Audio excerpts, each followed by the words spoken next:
in 1881 in Atlantic Monthly magazine, where the author was touring different almshouses and specifically called this one the worst in the country. It was referred to as Grand Central of the Strange.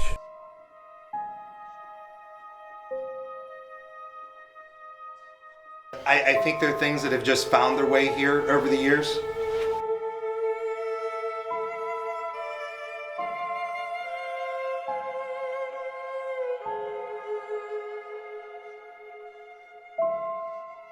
My name is Matt Cumberledge. I'm the Executive Director of the Greene County Historical Society. And the building we are housed in was built between 1857 and they finished it around 1890. And for over 100 years it served as the county's almshouse or poor farm, county home, whichever term they were using in whatever decade it was. We accepted our first inmate in June of 1862. His name was Isaac Pipes, and he was quote-unquote insane. Between then through 1940, we don't have any records after 1940, well over 6,000 people lived here. And in our ledger, which is right there beside you as a matter of fact, you can count 746 people who died in this building, but the death records are incomplete. It was probably close to double that. One of the more common stories that's told about this place, which we have verified from descendants, is around 1900 in our bread oven in the back, one of our female inmates cooked her child in the oven. And we were able to verify that that is indeed fact. It was twin children actually. What we think happened was the child died in the middle of the night and she put it in there to warm it up and forgot about it. And the next morning, all the inmates woke up thinking they were being fed a really good breakfast, but it wasn't breakfast.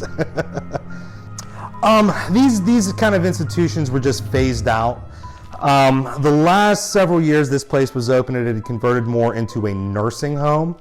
And then they built the Curry home across the street, which replaced this building. Then it was phased out. And then Rolling Meadows, which is directly behind it, we're actually all on the same axis, replaced it. And Rolling Meadows is still open. So right here on this site, you actually have kind of a history of healthcare for 150 years.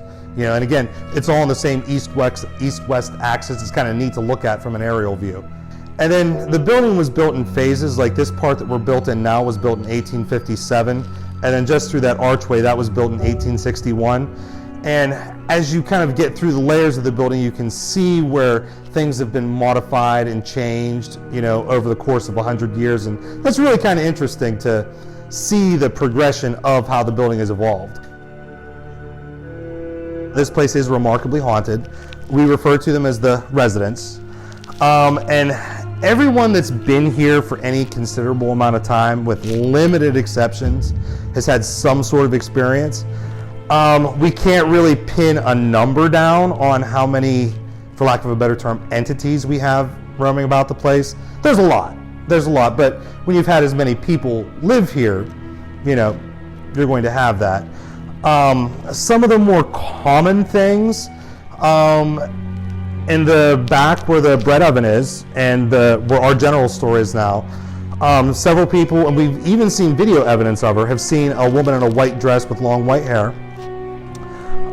Several of us have seen a man, chubby man, wearing a white t-shirt with bibs in the main hall here and out and around the grounds. Several people have seen a young boy with reddish blonde hair by the barn. And then lots of footsteps. We hear voices a lot. It's fairly active here.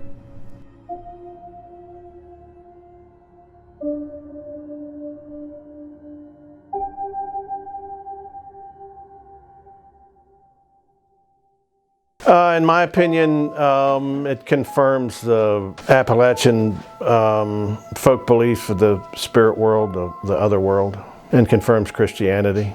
My family's been here since like the Revolution.